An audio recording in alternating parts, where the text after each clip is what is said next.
At the same instant, the light entered me.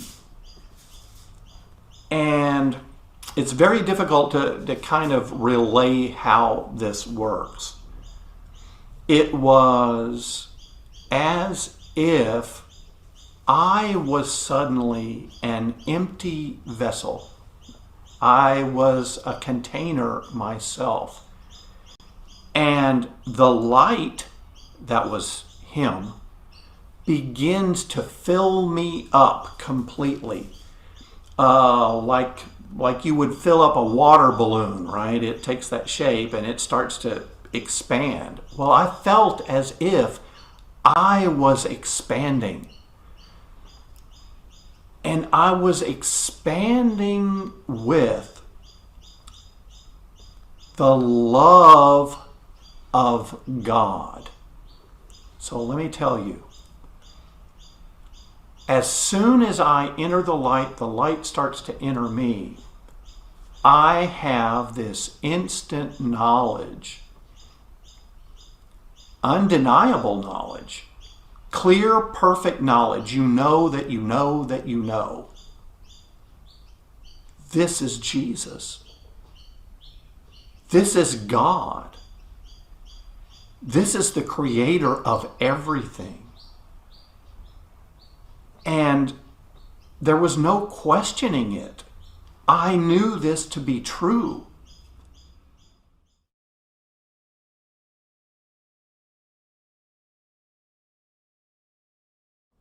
On the day that my near-death experience occurred, I was uncharacteristically not feeling well. I felt like I was getting very fluish. It felt like maybe I was coming down with something. It felt very different though, and it got bad quickly.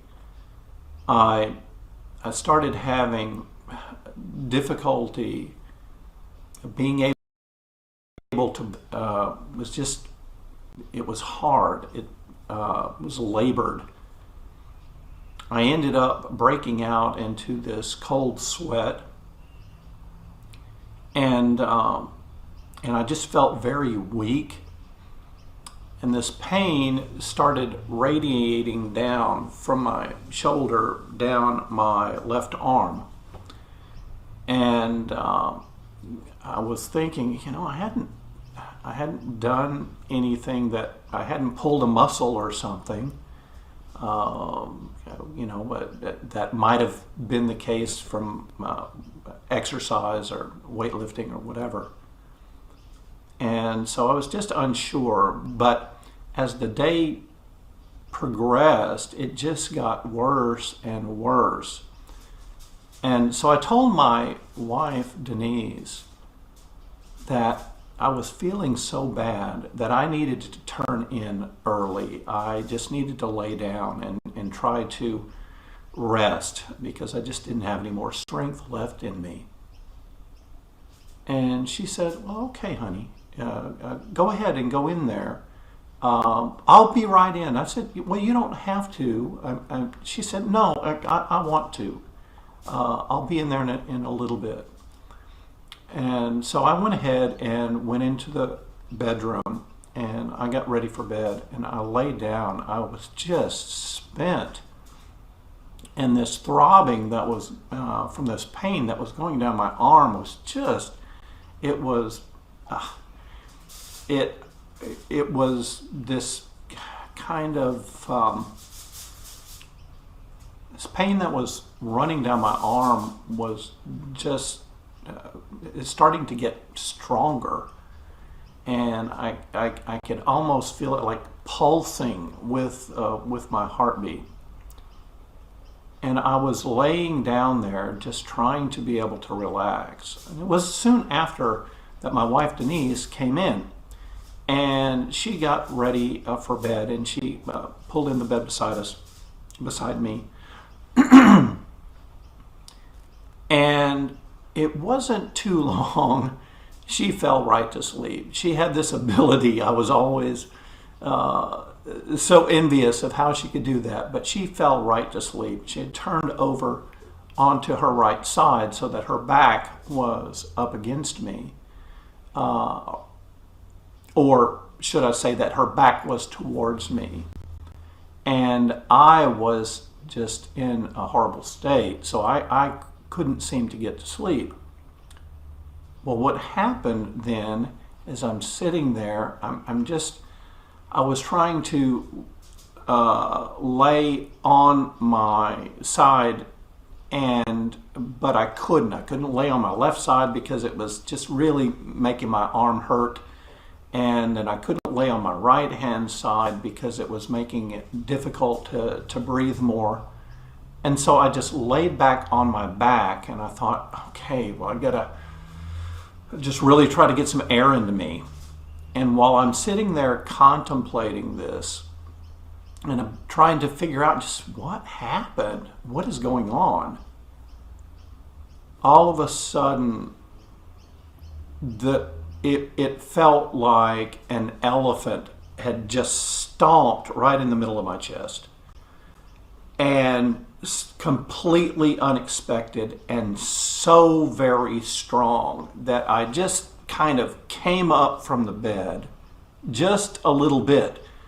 And I had grasped my chest, and I was trying to be able to call out to Denise.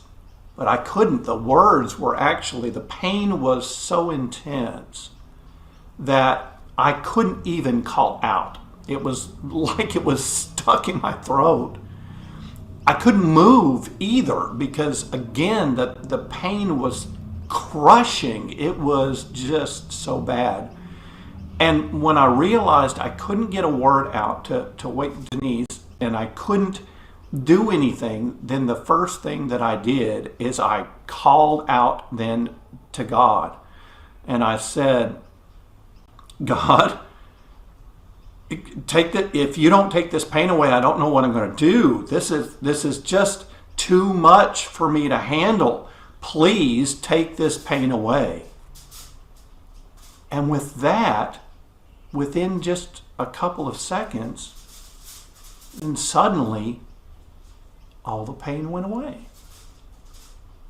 And I was thinking to myself at that moment, oh wow, God was listening to me. And so I'm thinking, like, I'm glad for that. So I then started to take stock. Now my eyes were closed at the time, but I was trying to take stock of my body, how everything felt. There was no pain going down my arm anymore that I could feel, and there was no pain in my chest.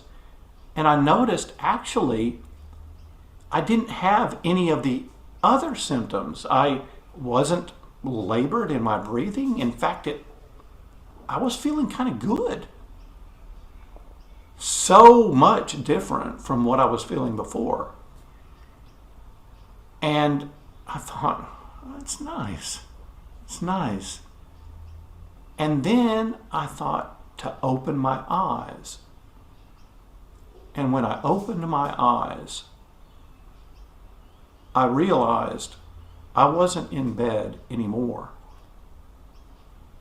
I was actually standing beside my bed, and I was looking down at this body that I recognized that was me.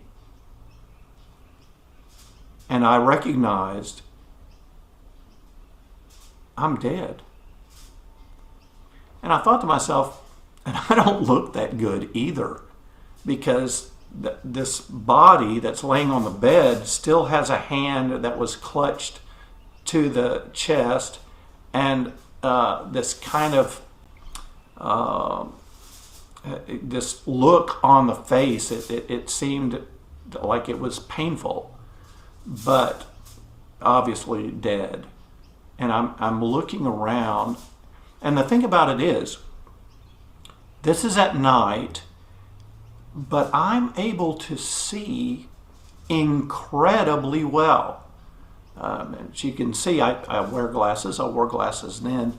But what was interesting about it is that my vision was like superhero vision. I could take in the tiniest details, and since that's one of the things that I normally do, is I look at details. I try to notice things, and these tiny things, because they mean something to me, as part of just the way that I tend to approach things.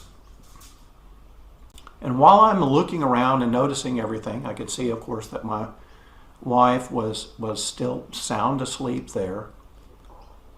And then from behind me, I hear this voice, "Wayne." And I looked around, I was like, somebody calling me? Then I hear it again, "Wayne."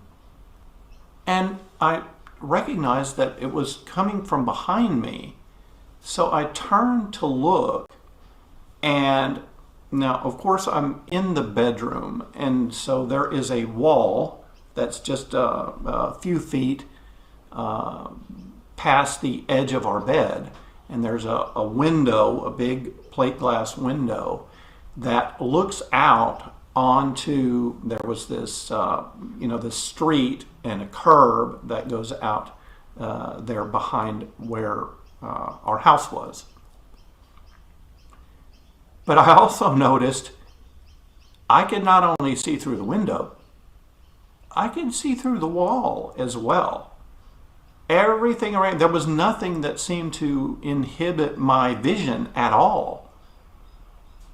And another funny thought about it was, it seemed perfectly normal. It wasn't like I went like, "Ooh, neat, I can see through things, I've got X-ray vision." No, it just seemed like it was perfectly natural. And then I did something else that was also, I thought, strange and yet perfectly natural at the same time. As I look out, I can see, sitting out on this curb, is this woman. And for a moment there, I thought, wait a minute. I know this person. I don't know how I knew this person. I don't know what that was, but there was just like this internal knowing that I knew who this person was. What's her name? Her name was Linda. Yeah, this is Linda. Well, I didn't even stop to think, who's Linda? I didn't recognize, as I look at it now, I still don't to this day know who this Linda was, but at that point I knew her. And I knew who she was. And I then walked out to her, walked right through the wall, walked out to the street, and there is a light, a circle of light that goes completely around her. And she's like sitting in the middle of it. It's like a spotlight is shining down from above her, and she's in this light beam. And I said, "Hi." And she looked at me and she said, "Wayne, there's someone that wants to meet you." And I said, "Really? Who?" And she just looks up like this. And of course, when you see somebody look up like that, I did the same thing. What's she looking at? So I started to look up. And when I looked up, I could see what appeared to be so far away. There was a pinpoint of light. I just thought it's a star. But I couldn't see anything else in the night sky except that pinpoint of light. And as I looked at that pinpoint of light, then suddenly what I can only characterize what felt like large, very large, yet unseen hands that grabbed me around my center and started to lift me up. Now, this is what it reminded me of at the same time is like when you are reaching down and you've got a small child and you pick up your small child and you hold them up and you're playing with them, that sort of thing. It was like that type of feeling.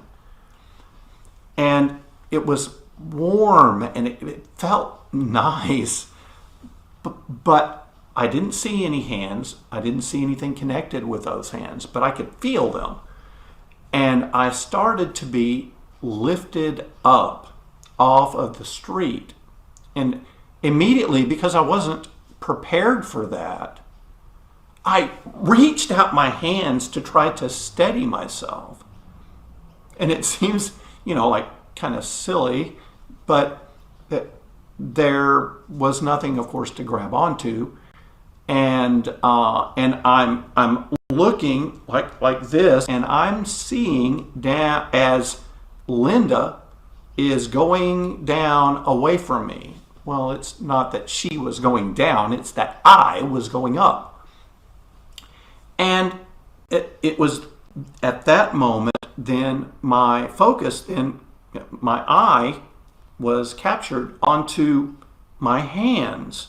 And then I noticed my left hand, particularly because I'm left-handed, I guess that's the reason why I looked there first.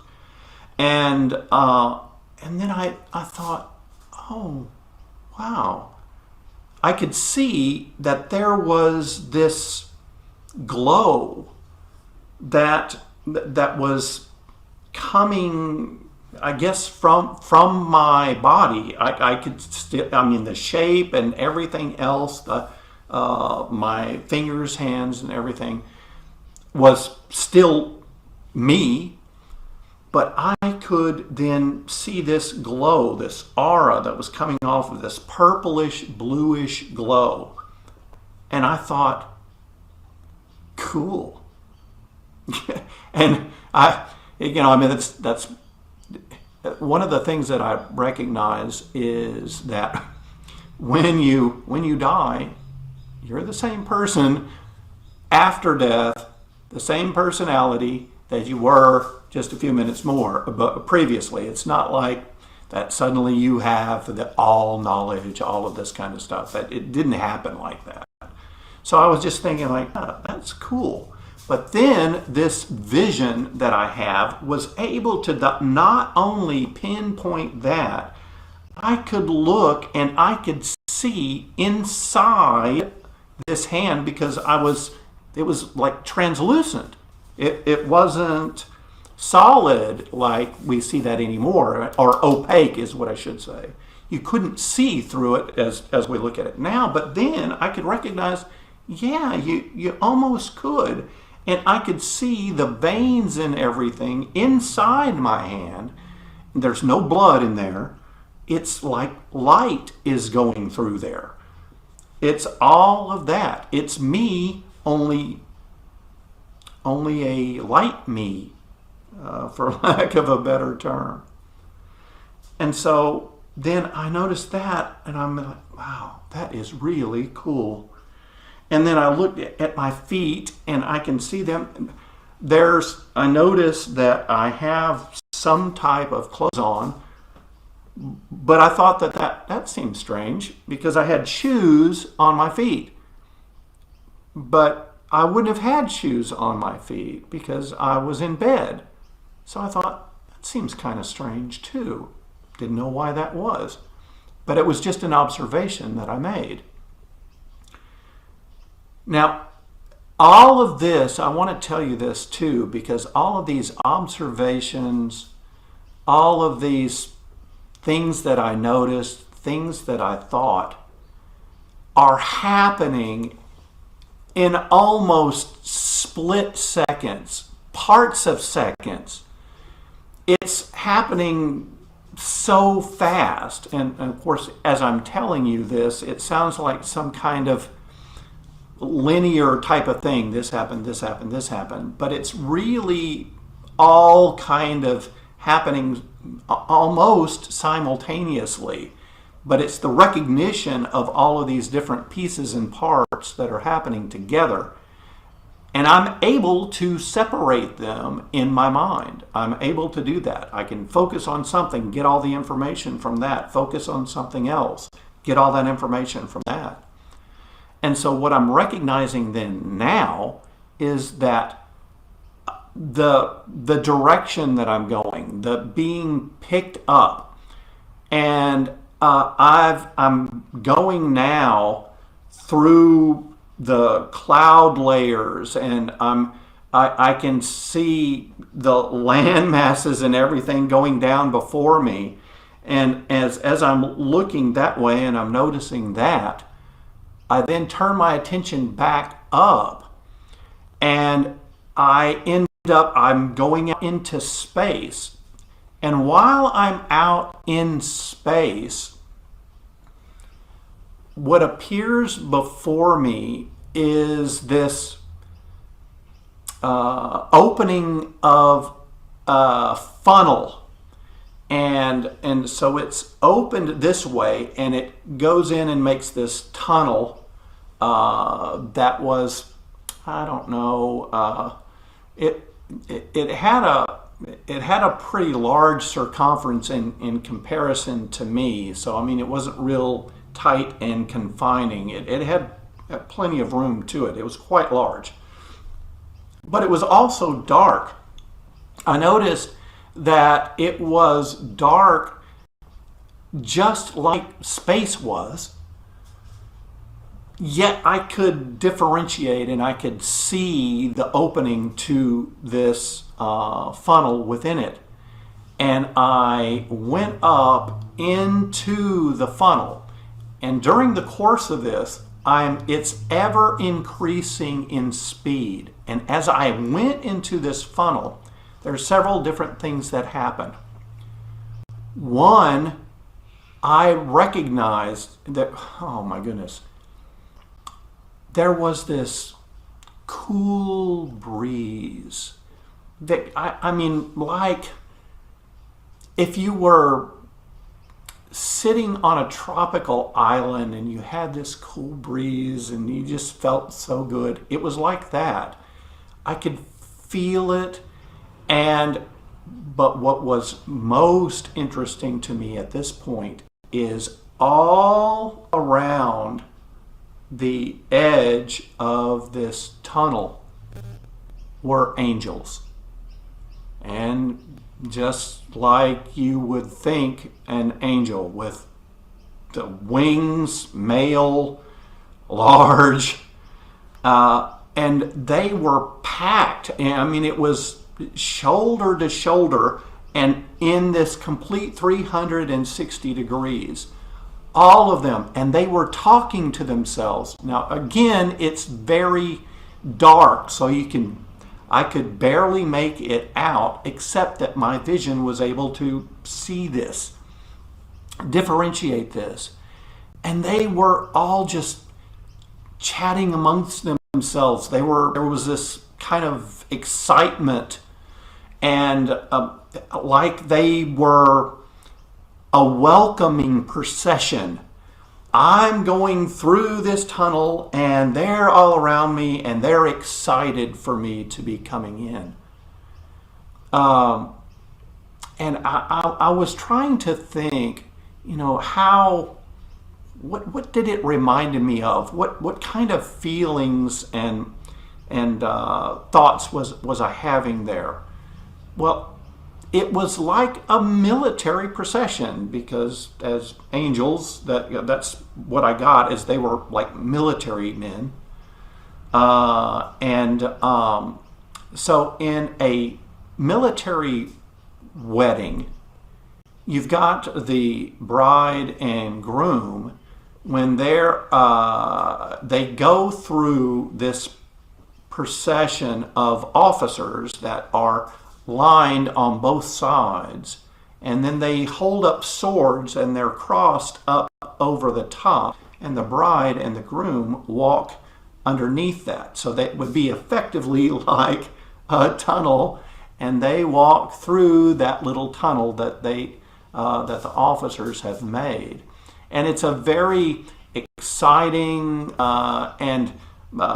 it's just a wonderful time for the couple, and the honor, of course, that they are experiencing from that particular procession.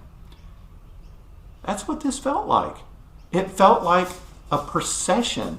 It felt like I was being welcomed, and they were excited to see me. Not only that they were excited for me, that they are there, that they are able to be a part of this. It was just, I was like awed by it. I think like they're excited for me. At the same time, so what is happening is I'm starting to speed up. And so this speed by this time is starting to get so fast that I recognize I'm actually going faster than the speed of light. But then the human mind in me says, wait a minute, you're not supposed to be able to do that. And so at that point, I started to become uncomfortable with that level of speed.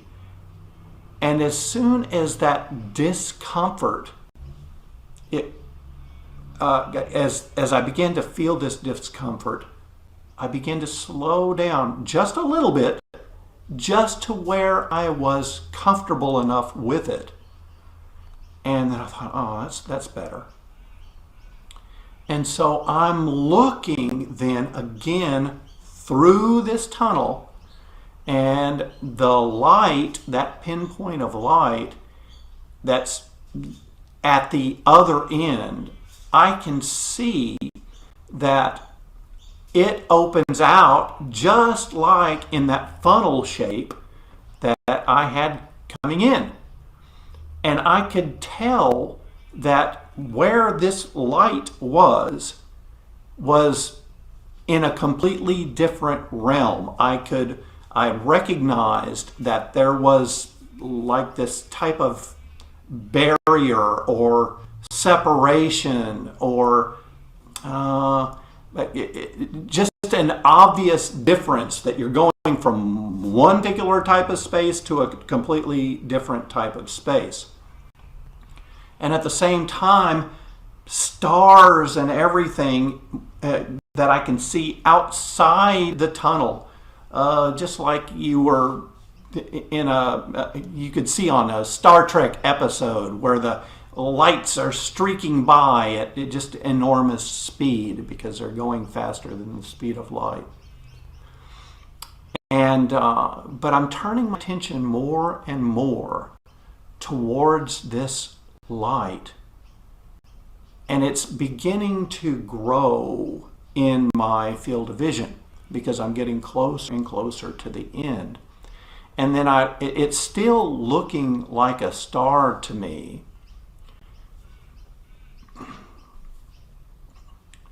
And it's getting brighter as I'm getting closer. And I'm looking and looking, and as I'm getting closer and closer and getting closer to the edge of the exit from this funnel, I burst, for lack of a better term, I just kind of burst into this realm. And I'm looking back, and I can see, the funnel. It kind of like it is the opening of the funnel is inside this realm, but that when you go down into the funnel, it goes out of that realm into where I was previously. And as I burst out, it's in this realm of light. But it's different from this light that I'm seeing in front of me. You can see that there's a difference. The light all around, and yet this star, it's tens of thousands of times brighter than our sun.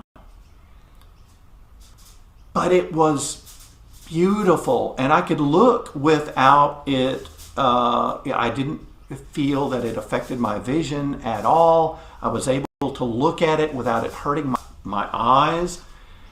And in fact, it was beautiful. Just beautiful. There was a purity to it. There was life to it. This was a living light. And I'm trying to be able to figure it out, because it is white. It's a white light, but to be able to call it white does it a disservice, because it's not a white that exists in our earthly reality. It is so much more pure, and it's a color that is just outside of our realm of experience. And the interesting thing, of course, then that means that most all of those colors are outside of our realm of experience, because white light is actually contains the entire spectrum, right? So that was I was thinking, like, wow, this is beautiful. But I'm still heading towards this light. There's a boundary to it that separates itself from the rest of the light, and you can see that. And as I get closer, I'm looking down into the center of this light, and I can make out the form of a man. And I thought, wow. It wasn't just that there's a man in the center of this light. The light was coming out of him. And as I recognize this, and his arms are outstretched, and it's just pouring out this light. Now, all I can make out is the shape and form of the man first. And by the moment of this recognition, with these arms outstretched towards me, like he was, like you would reach out to hug someone. And at that moment, I entered the light. I entered this light, and at the same instant, the light entered me. And it's very difficult to kind of relay how this works. It was as if I was suddenly an empty vessel. I was a container myself. And the light, was him, begins to fill me up completely. Like you would fill up a water balloon, right? It takes that shape and it starts to expand. Well, I felt as if I was expanding. And I was expanding with the love of God. So let me tell you, as soon as I enter the light starts to enter me.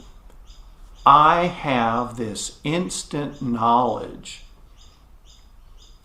undeniable knowledge, clear, perfect knowledge. You know that you know that you know. This is Jesus. This is God. This is the creator of everything. And there was no questioning it. I knew this to be true. This man is the way, the truth, and the life. Now, when this happened, you have to understand, I had not been a Christian except for the total length of time of 1 week. So I didn't know that this was actually a scripture that was in the Bible. Of course, I found out later. But as I'm experiencing this, that knowledge came to me, and it was unquestionably true. Now let me tell you about the love of God. We think we know what love is here on earth, but words are just inadequate to really give you the impact of what this is. When it was rapturous, it was blissful, it was joyful, it was ecstatic. If we were to combine all of those terms in the greatest experience of ecstasy and love and rapture and joy in our life here on earth, the greatest potential for that experience, and then multiply that times 1 billion, that would only be the beginning of a way to explain it, because there's just really no measuring stick with which to kind of give a true accounting of what this was. There was no end to it. This is infinite. And where you think it could have possibly have experienced the most of it, you're still just beginning. It doesn't stop. And so this love is filling me so much, and I feel like I'm expanding and expanding and expanding with it. There's a pressure to it from inside me outward. And I am just enraptured by it all, until I feel that it's just so much that I could explode from it. And the moment that I thought that, I feel this starting to relax on me. And then the moment I felt that, I said, no, don't stop. Give me all you got.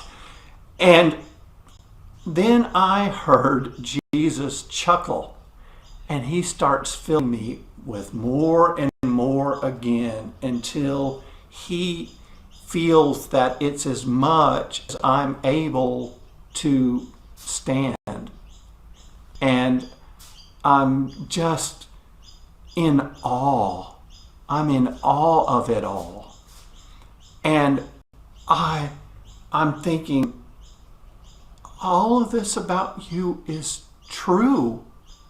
But there's so much more. And I started asking questions. Just like a little kid, when they start asking, Dad, why is the sky blue? Those types of things. I am asking all of this. Well, what about this? What about that? What about this? And he starts answering them. But let me tell you about this answer. The answer comes instantaneous, but the answer is like a complete volume. If you could imagine that, when we ask a question, we get a linear response, and then we can think of other things, other questions that might be related to it that might come to mind. And the whole point is to be able to gather as much information surrounding in as much detail around a particular topic or question that we have, that we then want to be able to develop what we would consider a complete answer, right? It doesn't leave anything to be asked. Well, that's what happens here, but a millionfold. So when he answers a question, it is as if he has already thought of, contemplated, or understood every possible other question that would be connected with it. And he answers it just with all 360 degrees, every possible connection, all answered at one time. You get an entire volume of information in an answer to your question, and the question is answered completely. In other words, there's nothing else left to ask about it. He has given you every part of it in that answer. And then I would ask another question, and then another question, and I'm just like, whoom, whoom, whoom, whoom. I'm filled up with libraries of information. But let me tell you, so I asked just like things that you would question, because I had been searching for so long for answers. I was asking all of the questions you might ask about, the meaning of life, or what is the truth? All of these type of esoteric and philosophic questions, of course, that we have. And I got all of these answers. Let me just give you the one answer. It's Jesus. Okay, he's the answer to it all. That's ultimately the answer. However, having said that, all of these particulars and things to all of these questions, I was not allowed to come back to this life with. Why? I didn't know at the time, but there was one thing that for me was the premier, the penultimate type of thing. It's when we were discussing everything about him is true. That means everything about him written is true. His word, the Bible, is true. And so it's not a question of whether what's written is true or not. It's our lack of understanding of its level of truth connected with it is what the issue is. And so I had said, then everything about the cross is also true. And in that moment, I was taken into that moment where he was actually on the cross. I was there. I was like in a 360 degree diorama of this experience, this time in his life where he was actually being crucified on the cross. And I'm standing there for him seeing this. I'm just stunned in disbelief. You're going to have to forgive me because this part is always the toughest part for me. Because while I'm standing there, I'm actually being able to experience his thoughts at that moment. And the one thing that just brought me to my knees is that I knew from him that if I was the only person in all of creation that ever would have said yes to him, he would have gone to that cross just for me. Just for me. My goodness. Just for me. And I thought, I knew about me. And if I was me,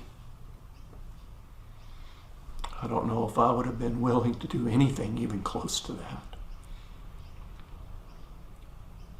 But then I also recognize this other truth, is that he would do that for every other person as well. For you, you, you, everyone. He went to that cross just to be able to have a personal and intimate relationship with you and me. Wow. Wow. And I wanted that. I wanted that. And so I asked then more and more questions. And then he chuckled again. He was amused by my asking of questions.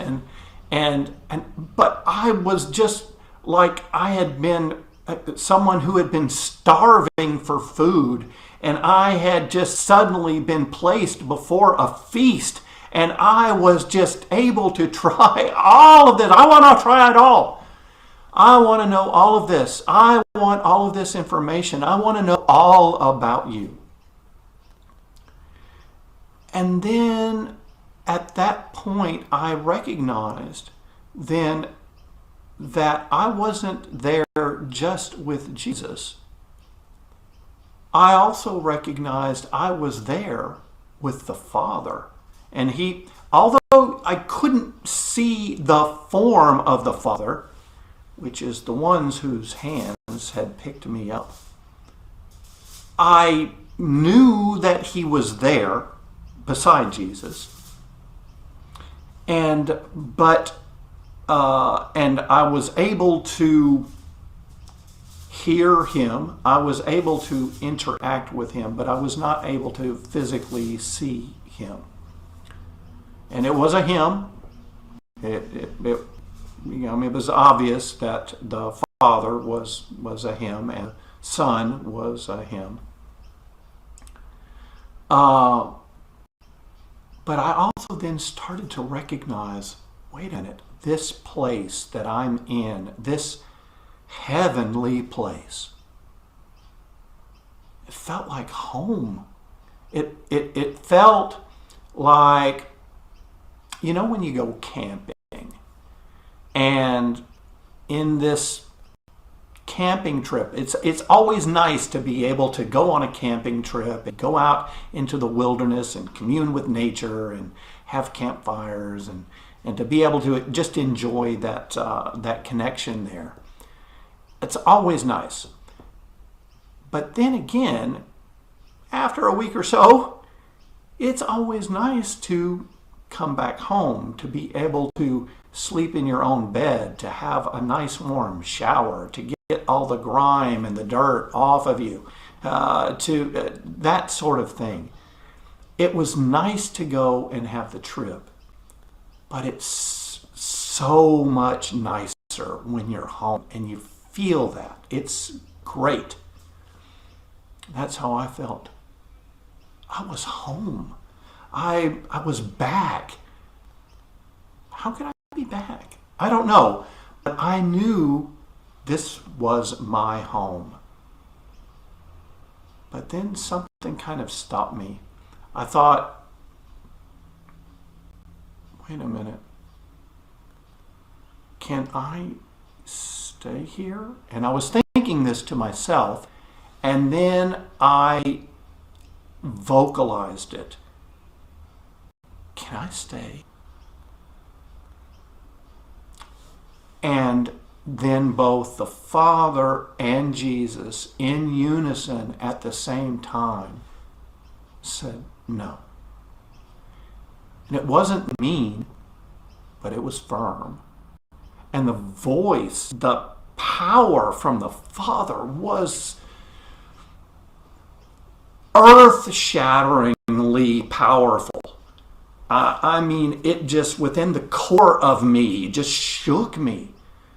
It was still a loving no, but it was a firm no. And I knew at that moment that there wasn't a question, there wasn't an argument that I could make. Oh, come on, guys, let me stay. This is home. This is where I belong. No, there was none of that. I knew I had to go. And in that moment, that recognition, I started to be pulled backwards. And pulled back then out of the light. And I could see, now I'm actually going back just the way opposite that I went. So I came head first to come into the light. Now I'm going feet first to go back. And it happens all the same way. And there's this level of disappointment.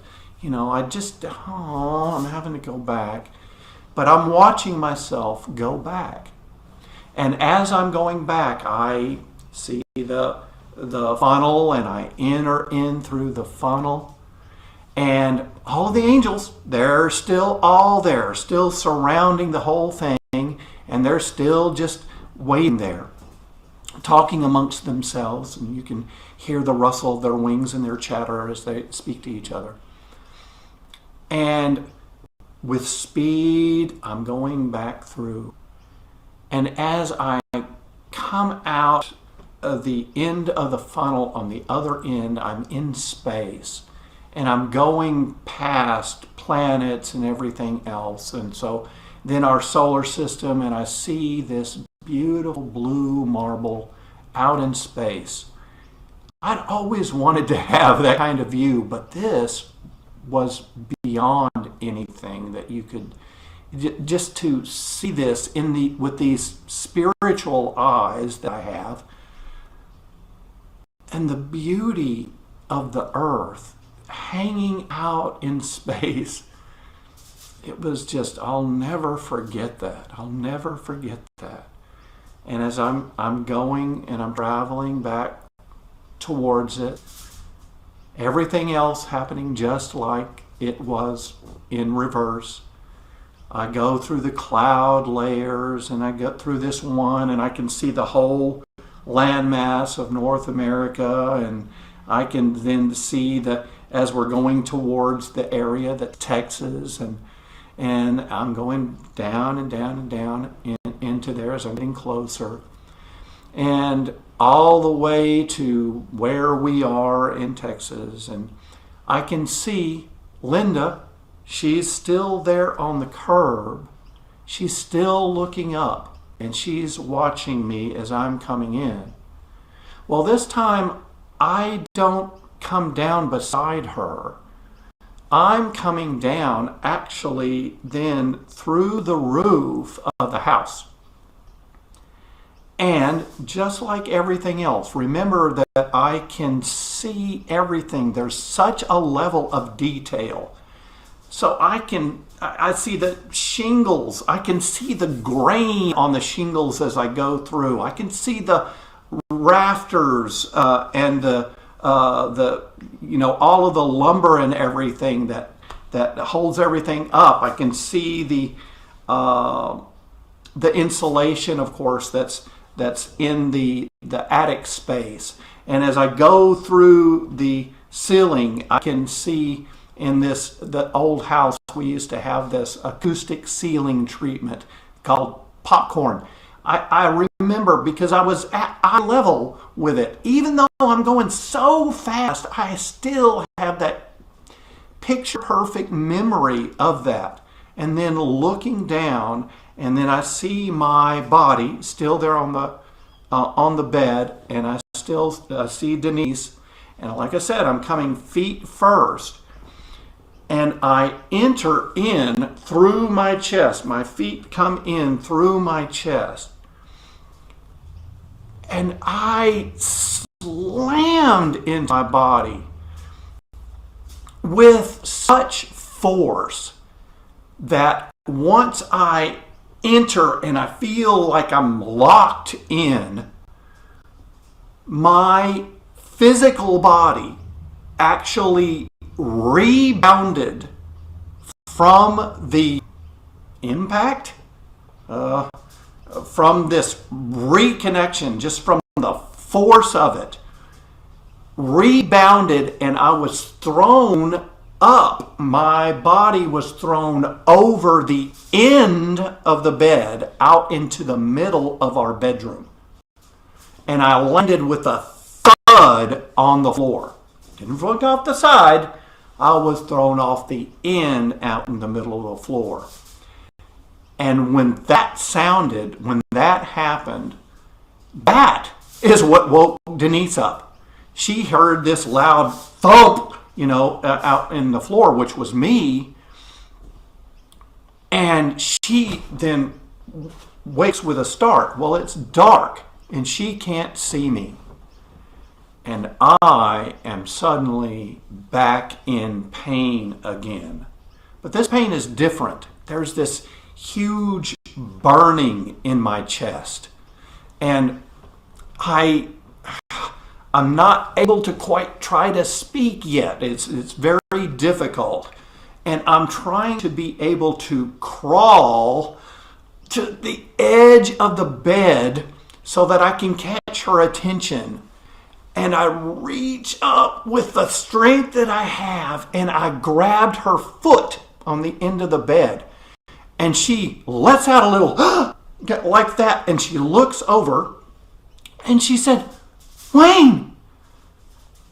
And I just forced out with all the effort that I could say is, "I just met God."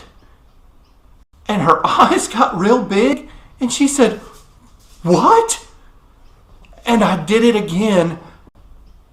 "I just met God." And then I just collapsed on the floor. I didn't have any more strength.